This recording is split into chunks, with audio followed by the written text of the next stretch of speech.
เมียเขาก็แต่งงานดนแล้วเป็นอย่างตอนนี้เขายังพันมีลูกคือหมู่คือคนอื่นจังเทื่อวะ yes เศรษฐกิจแบบนี้จะสิเฝ้าเอาเห็นอย่างสิบ่ฟ้าวจังใดหมู่คู่เขามีหมดแล้วค่อยก็อยากมีก็ค่อยก็แต่งนำเจ้าดนแล้วอยู่นำเจ้าดนแล้วถ้าบ่มีตอนนี้ดนไปแต่เขาจะว่าค่อยบ่มีน้ำยา แต่สิคิดแนวนั้นก็ย่าเขาตัวจะสิไปสนใจเห็นอย่าง yes จะสิมีน้ำยาหรือบ่มีน้ำยามันขึ้นอยู่กับข่อยพี่นะเพราะว่าตอนนี้ข่อยยังกินยาคุมอยู่จะสิมีได้จังได๋โอ้ท่านจะเป็นตาเศร้าแล้วได้กินยาคุมอ่ะนะค่อยก็อยากมีลูกคือหมู่คือคนอื่นได้แล้วนี่เป็นตาเศร้าแล้วเด้อแล้วก็มาถือพาให้ค่อยพี่ Okay. เจ้าอยากมีเจ้าก็ถือพาเอาเองเลยสิมาถ้าข่อยให้หยัง อ้าวเจ้านี่ก็สร้างเว้าเนาะมันค่อยสิถือพาได้เขาก็เอาเองนั่นแหละเนาะก็ย้อนว่าเจ้าเป็นเมียค่อยจึงอยากให้เจ้าถือพาก็อยากมีลูกคือหมู่ค่อยหั่น โอเคเจ้าอยากได้ลูกคือหมู่เจ้าค่อยก็สิถือพาให้ก็ได้ โอเคสินะดีแล้วท่านถือพาได้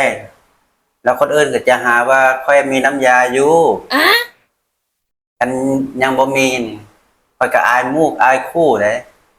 อาจจะหาว่าค่อยบ่มีน้ำยานะหลายคนเขาไปไสเขาก็ถามอยู่ปานใดจึงมีลูกปานใดจึงมีลูกค่อยก็บ่ฮู้ในสิตอบเพิ่นแหละ ก็สิมีให้ดอกนะ Okay.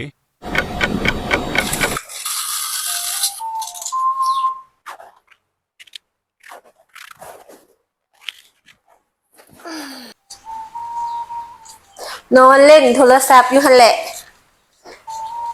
ไปเอาน้ำเย็นๆมาให้ค่อยกินนี่ดูแฮงฮ้อนอยู่นี่ เออโอ้ยเนาะเอ้าน้ำนะพอแล้วบ่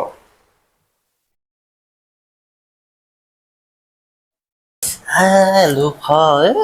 ย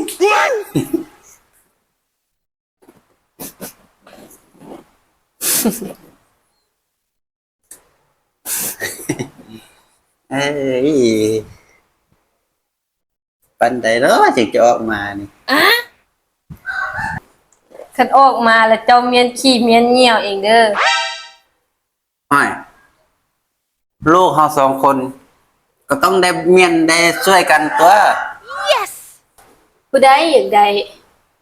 กันผู้ใดอยากได้กับผู้นั้นตัวต้องรับผิดชอบหลายกันหมู่นะ เออสิเฮ็ดเองดอกซะนะ Okay. โอ้สำเนีนึง A few moments later. โอ้บ่ให้ โอ้ยลูกพ่อ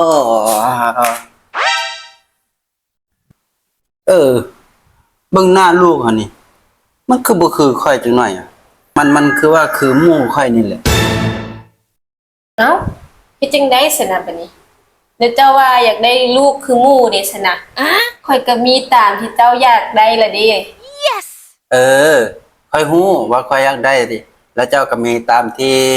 ค่อยต้องการนั่นนะแต่เบิ่งนี่แหม่หน้าลูกนี่คือบ่คือค่อยจังน้อยซั่นน่ะ เอ้าเดี๋ยวเจ้าว่าเจ้าอยากได้ลูกคือหมู่ข่อยก็บ่ฮู้ว่าข่อยสิไปปรึกษาไผข่อยก็เลยไปปรึกษานำหมู่เจ้าแล้วข่อยก็เลยนะ ฮะอย่าบอกได้ว่าลูกนี่แม่นลูกหมู่ค่อยนี่นะ ก็แม่นหั่นแหละบัดนี้คือหมู่เจ้าคักบ่บัดนี้ มันก็คือคักแท้แล้วบัดนี้เนี่ยโอ้ยเนาะข้อยก็จ้าบ่ฮู้จะเว้านำเจ้าแนวใดล่ะบัดนี้โอ้เลี้ยงเองเด้อมันลูกค่อยก็บ่เลี้ยงเด้อ ห่วยบาดนั้นว่าอยากได้ลูกคือหมู่บาดมีมาแล้วบ่ยอมรับ